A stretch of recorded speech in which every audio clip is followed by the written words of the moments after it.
Hello everyone. তো দেখো এতগুলো পার্সেল এসেছে, তো এতগুলো পার্সেল একসাথে এসেছে বলে তো ভাবলাম কী কী আছে একটু তোমাদের সাথে শেয়ার করি।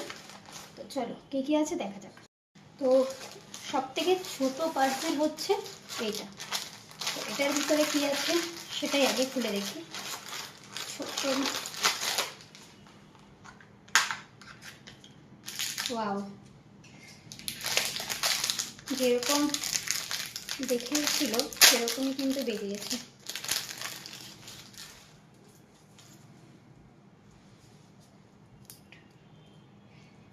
এডি পাথরের মধ্যে একটা নেকলেস, দেখা যাচ্ছে কি না দেখো, অনেকটাই কিন্তু সুন্দর হয়েছে এটা। আর সাথে কিন্তু এরকম ছোট ছোট দুটো ইয়ারিং,